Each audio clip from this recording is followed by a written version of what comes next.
Okay, we're live. Hi. Welcome. Okay. Welcome to the Call to Learn, show number 2. So in this episode, we're going to be talking we're continuing our January theme with curiosity. And do you have any announcements you wanted to make about what's going on with the show? Well, just that this is our second show. You can view this show. You'll be able to view this show later today and beyond. Yeah, it's just free to everybody. This is our contribution, just free to everybody to give some of our insights and hopefully some ideas from other presenters that we've interviewed.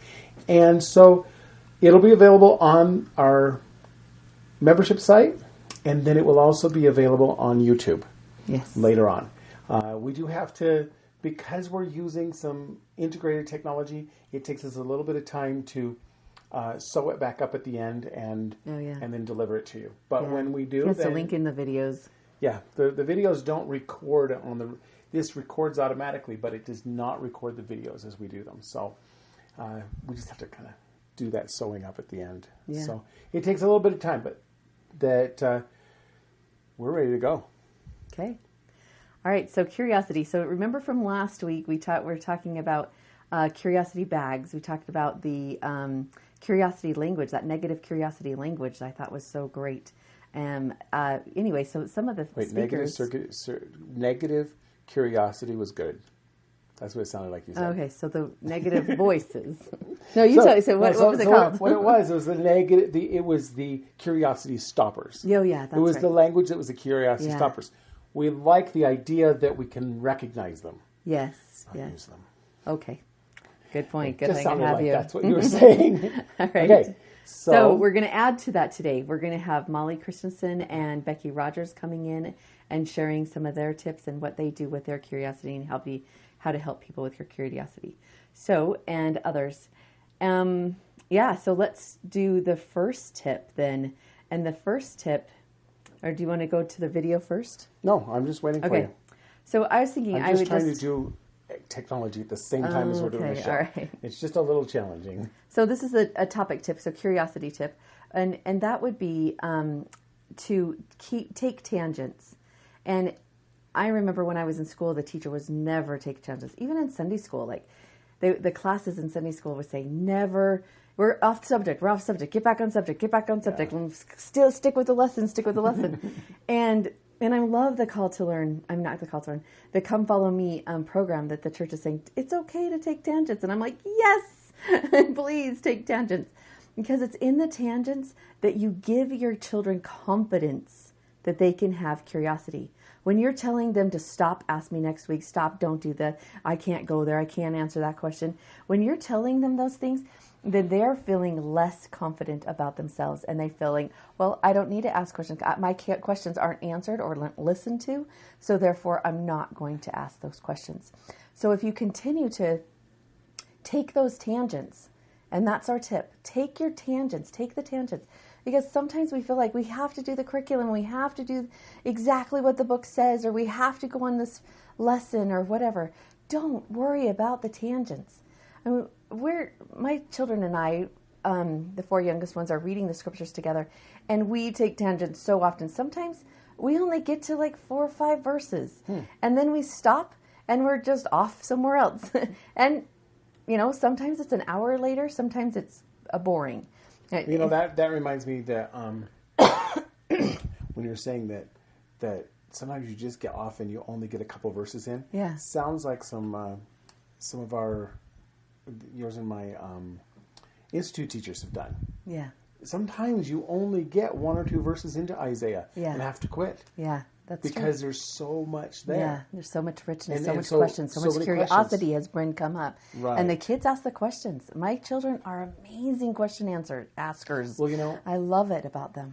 Whenever I'm in a live event and people are talking and people start asking questions, they sometimes get off topic, but sometimes if the presenter's good, they're good at saying, okay, we're going to go on this tangent. You're taking on this tangent, and how many, they want to know how many people are interested. And then you find out that the whole class they go with the tangent, and suddenly the whole thing blows up into being so much better and it's so richer. than if they had It's a lot stayed much with richer. the notes that the presenter had. Yeah. It's the same thing. If you're teaching in your home, whether you're teaching in a family home evening or teaching in a family devotional or teaching in a classroom setting, when you take those tangents that are because of their curiosity. Yeah.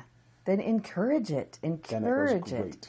Because they're like, it's okay for me to ask questions.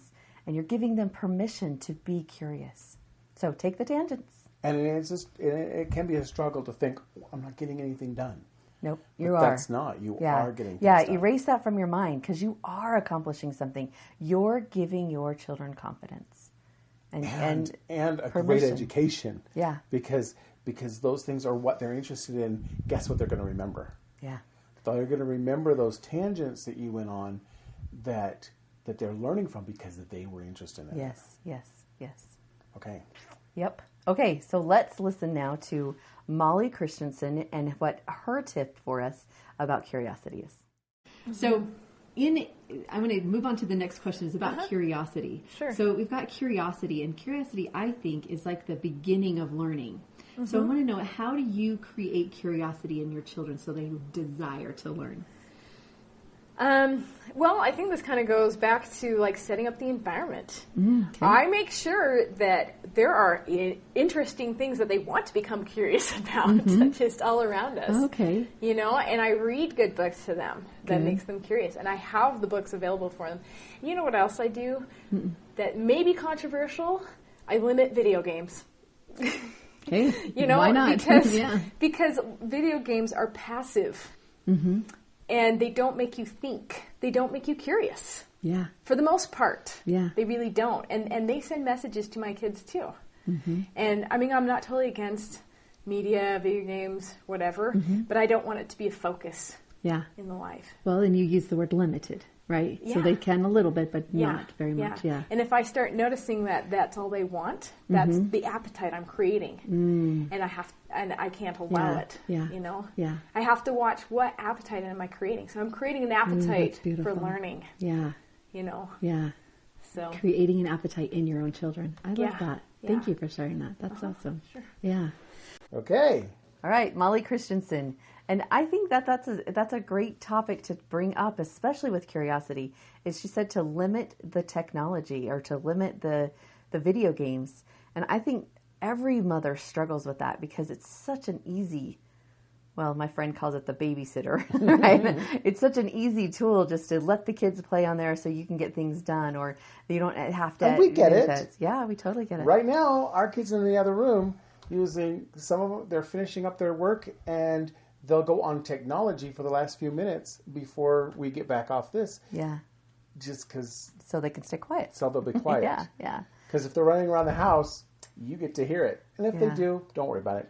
We're okay with it. But like Molly said, to limit it. Yeah, don't let them just play hours and hours on it. Just limit them. In my household, I limit them to a half an hour every day. They can, if their chores and work and schoolwork is done. If they don't, then they don't get to play that day. But otherwise, they get a half an hour every day. And my older children can work up to an hour a day if they practice their piano or practice their guitar. Well, even the younger ones, if they go outside, we say, okay, if you're outside, exercising, playing outside, then we'll extend that time some more. Yeah. But no more than an hour a day, for sure. That's my limit. Because that's a lot anyway. It is a lot. I think it's a heck of a lot. So, so limiting that technology, those video games that do that. Let them be curious about the snow. Let them be curious about anything else. Even if you put them on a TV show with the National Geographic or the History Station, they can become curious about that. One of my favorites was the how it's made or how it works. I love those. Kind of yeah. We had a doctor's appointment this week, and the doctor was telling us about her grandson who watches the History Station a lot and goes on vacations a lot with her parents and his grandparents. And the teacher asked him to be on the geography bee, and he's like, all right, if that'll help me get some more credits, because he was low on his credits. And so he went and did it, and he beat everybody. He'd never studied. Everybody else had studied for days and months. And based on because of his experience with listening to the station and going on vacations and listening to the adults talk, then he was able to to win the geography bee. So it's just helping them to be curious because they are learning. They are learning when they're doing that. And video games are passive, like Molly said. They're passive, and they're not going to help you become in progress. So yeah. All right. So next up, we have Becky Rogers, and she has some cool ideas, and hers are more ways to help the curiosity. The way she does the curiosity is she helps them to be. She encourages their interests. Yeah. The interests that they have, she encourages that and implements that, and you'll see that in a sec. All right. Let's listen to Becky. So in homeschooling, there's lots of times that we're talking to them and we're saying, okay, let's learn this. And they're like, oh, I don't want to learn. I don't want to do this. How do you overcome that piece? How do you pique their curiosity so that they want to learn? Well, I think one of the things is to observe what they want to learn. Okay. And sometimes what I want to learn is not the same as what they want to learn. Yeah, often actually. Yeah. Often. And sometimes I get frustrated because, in fact, I just have had this conversation with myself in the last few weeks. Because I have stacks in my bedroom of books, like more than one, like things I'm going to get to, right? And I started making myself a reward for if I finish a book, I can order another book. I can't order another book until I get that one finished, right?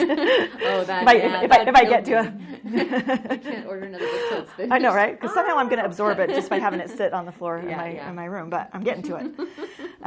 But I get frustrated because I'm like, I want time for my own education, you know. So finally, I decided with this new school year to set aside that family education time just for the family, and so they can bring their stuff and I can also bring my stuff, and we can just sit and work on our stuff together, and you can get some books right. I can read my books while they read their books, and that way they can see that I do that, you know what I mean, and that way it doesn't have to compete. It doesn't. We just can be in it together, and we don't have to all study the same thing.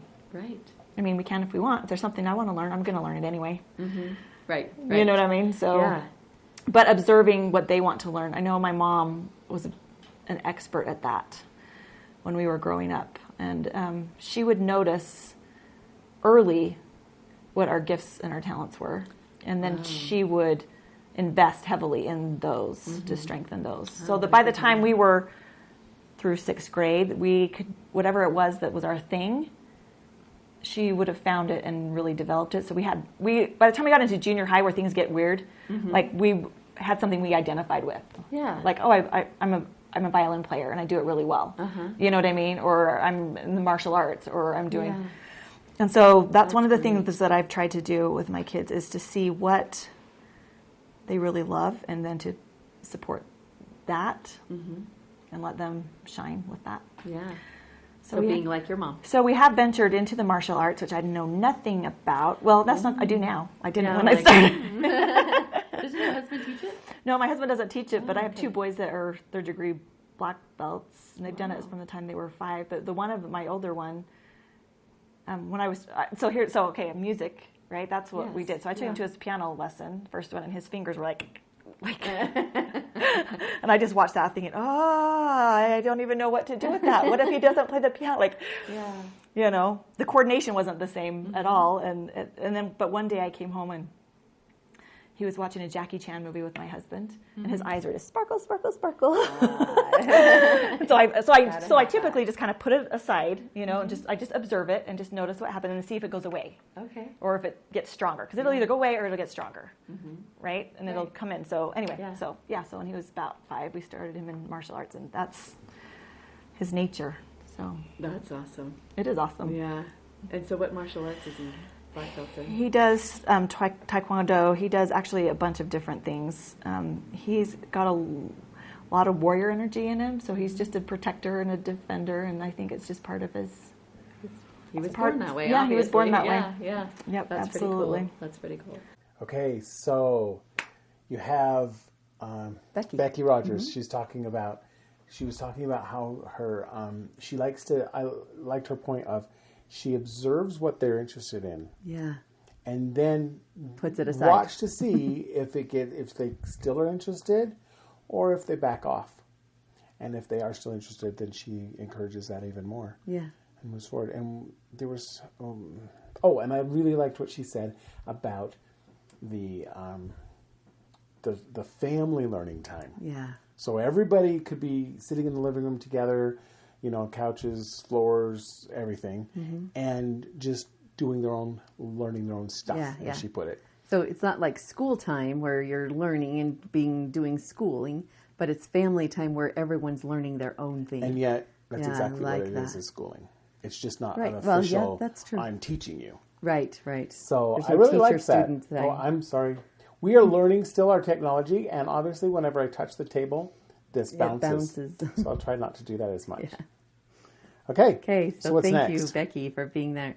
So next we have another curiosity tip for you, and that curiosity tip is, we have a slide, right? Don't we have something? We do. And of course, this is technology again, and I'm still getting used to it. Okay. So this tip is, it comes from the PDF that is available to you from the 13 ways to increase your curiosity. So it comes from that. I think it's number 10 on your list if you're looking at that. And it's the tip that's called, don't answer their questions. So isn't that curious? Don't answer their questions. Why wouldn't you answer their questions? Yeah. That's what I immediately go to when you say that. So, in our first tip was go on tangents, right? Listen to their questions. But now I'm saying don't answer their questions. And why would I say that? Why would I say don't answer their questions? So the reason is because if you answer their question directly, then their brains will shut down and go, oh, now I know the answer, and their brains stop working. But if you answer their question with a question to get them thinking and lead them and guide them to the answer, then it's far more valuable for them. In fact, it'll stay in their mind a lot longer, and it will increase their recall of that answer later. So you're not just giving them confidence in their curiosity from the last tip, but you're also giving them, oh, I can find my own answers, one, and two, that they are able to recall it faster and better. So I have a little story to go along with that. So we were in an institute class, and the institute teacher said, so what does the Holy Ghost do? And we are like listing off all the things. He's a comforter, and he's a teacher, and he's a this, and he's that. And he's like, yeah, but what else? But what else? But what else? And then he got to a point where he's like, okay, there's something that you guys are missing that's super important. Yes, he's all of these things, but there's something that you're missing. And we're like, okay, what is it? And this not just went for a minute or two. It was like probably 10 minutes. We're going into this. He goes, I'm going to give you some hints so that your mind will help you to recall this, because I know you know this. So he kept giving us hints. And one of the hints was, he goes, and you remember the old-fashioned ways that you'd watch the movie and there would be a little man that would help you, and he'd put the flashlight in front of you so you could find your seat in a dark place? And I was like, oh, yeah. Okay. Well, what did he do? He guided us. Anyway, so it took us a long time to get to that. I'm trying to remember the story and I'm not remembering it. Yeah. Anyway, so we finally got to it. And now, and this has been 20 some odd years. Now, every time I think of the Holy Ghost, the first thing that comes to my mind is he guides us. Because it's stuck, and I'll never forget it. I'll never forget it. I'll never forget the experience. I never forgot the story. I never forgot the struggle that I had in my mind. And now I'll always remember that the Holy Ghost is our guide to help us find our way through the darkness. So that's one. So that's our tip, and that is to not answer their questions, to help them find their own answers, or to lead them to places that they can find their own answers. All right. So, do you want to tell them what's coming up next? Yeah. So, as you recall, each one of these, this is our extra, out of the box segment. It's not the same as the rest of the day, and this is our segment. It's a part of our communication segment, and it's a tip on having a conversation. If you remember last time, we talked about the 3 magic words. Yeah. Tell them what the 3 magic words were, and I'll grab the video. Tell me about what you're doing. Tell me about are the 3 magic words to help your kids to get you to talk, or get your kids to talk to you. Yeah. So this follows up that. Once Yeah. you get them to talk, now you do this. You got to do some. You got to be listening well, right? There's something's got to be happening. So this is what it is.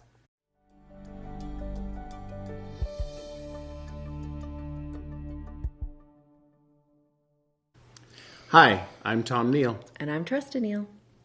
and we're here with another tip for you. And this time, it's going to be signposts. You want to tell them about those? Signposts?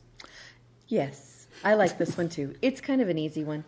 It's listening. It's just a listening skill, really. Communication is about a listening skill, right?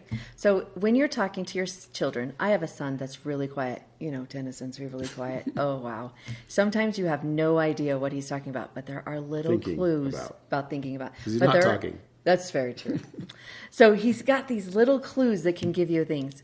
But I'm not talking about the clues. This time I'm talking about actually when he's talking, he'll say something. And when I'm listening for what we call signposts. Now these signposts are just the next word.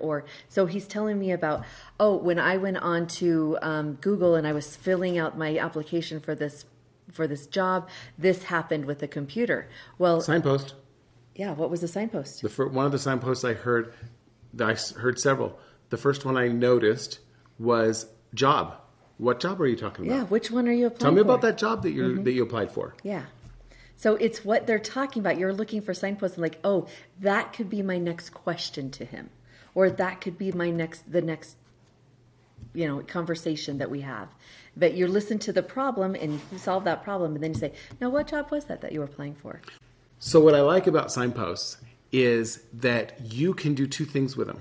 You can notice the best way to follow a conversation. Yeah. Because you can notice in their emphasis, in their body language, in their tone, what words were the most important. Yeah. And those are the words was behind those words. Right. And so those words are the ones you can use to ask more questions. Tell me about, and use that. You can guide the conversation to what you're wanting to share with them just by paying attention to the signposts and then using the signposts that work best for you. But really, in a conversation, when you're trying to pull out more information from your children, one of the best things is noticing their emotion. Yeah, and the words that they use emotion with.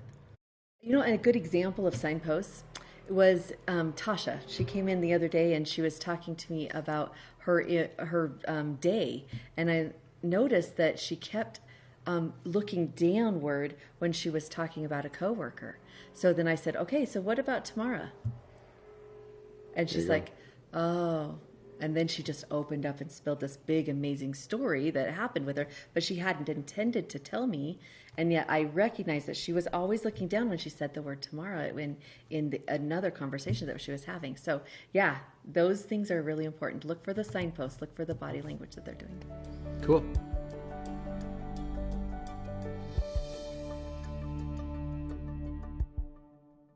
So signposts. One thing I wanted to mention was that wasn't intended when we originally did that tip, was talking about the body language part of the signposts. Normally, when we've taught about signposts, people usually think about the words people are saying and recognizing the words, and then of course there's their inflection. Are they excited when they said that word? Were they sounding more depressed? But you brought in that whole body language piece, which is really good. Yeah, that she kept looking down when she would say tomorrow. Because that's the signpost you want to go with. Because there were probably another 15 signposts. Yeah. But that one was an important one. Yeah, that's true. And you found that through her body language. So that was pretty cool. I like that. Yeah. Yeah, that was good. All right, so that was our relationship tip for the day. Now we're going to do a little training piece, and that's on the 3 voices within our own head. And this is also something that can give you and increase your confidence. And that is, we have 3 voices within our heads. And one is Satan, who's going to tell you all the negative things that you know in the world. It's going to tell you you're ugly, you're stupid, you can't do anything. That person is thing. That's the comparing. It's the everything that's negative is what Satan's going to be telling you. All the things that are lies. He's the father of lies. And then the second voice is God. God is going to tell you all the positive things. and all the happy things and all the great things that are going on with that. Useful, yeah, useful. And there's the truth. They're not the lie, they're the truth. And sometimes we hear all these voices within our heads and we can't learn to pull them apart and what's separate and what's different. But the cool thing about this is that there is one voice that we can learn from. And we can learn, is this a truth or is this a lie? And that's our own voice. Our own voice within our hearts. And we can always decipher it's our own because it's filled with curiosity. It's the learning. What can I learn more? Wait a minute. I can grow if I do that? Whoa, what if this, And it's those questions that bring us greater curiosity that's going to help us to learn to decipher the truth in the air. Is it coming from God or is it coming from Satan? And that's the curiosity piece that's so important, to listen to your own inner voice, because that's the curiosity voice. It's the questions. Yeah. It's the, what can I do with that? Mm-hmm. And I think one of the great things about this piece that you're talking about is that it means that I can understand that when I hear all these negative things, it's not just me being negative. Yeah. And I have a cool way to trigger listening to God as opposed to listening to Satan. Awesome. What's that? And that's to purposely ask a question that will bring in the positive, that will bring in light and knowledge. Like asking a question like, my friend Ann always likes to ask, why are you so amazing? Actually, you like to ask that one too. Why are you so amazing? When you ask that question, it causes you to listen to the Spirit and to God rather than to Satan. Yeah. Because he's not going to give you reasons you're amazing. Mm-hmm. He's only going to give you reasons that you are terrible, Yeah. that you're not a good person, and all of the negative. Mm-hmm. So to trigger yourself to pay more attention to the light and the positive, choose a question that goes towards the light specifically. Yeah. Instead Awesome. of saying, why do I always do that? Mm-hmm. Yeah, wrong question. Wrong question. Wrong question, because you're going to get the answer. The answer. And you don't want those answers. Mhm. Yeah. The answer from your own memory, and Satan's going to pull it right up and prove to you. Yeah, yeah. You need to learn to be curious about the positive, not curious about the negative. And it can make a huge difference. Yeah, yeah. So there you go. All right. That ends our tip for our, what are you calling that? The training piece. A little training piece that we add in there. So the conclusion is, let's talk about like what we've learned today then. I do a little reflection. We've talked about not taking those tangents, not being afraid of those tangents. Do take those tangents. Yeah, do take them. Yeah, do take them. Molly talked about limiting the media and technology and how to keep the curiosity going by doing other things or active things rather than passive things. Becky talked about identifying identifying what her children are interested in and curious about, and then going with that. And taking the time to learn at the same time they are. Yeah. First of all, it allows you to prepare. You can be preparing for what you're going to teach them next, or you can prepare for just the knowledge you need to feel more confident yourself. But them watching you learn and watching you study, what's mom studying? What's dad looking? What is dad reading? It piques their curiosity automatically.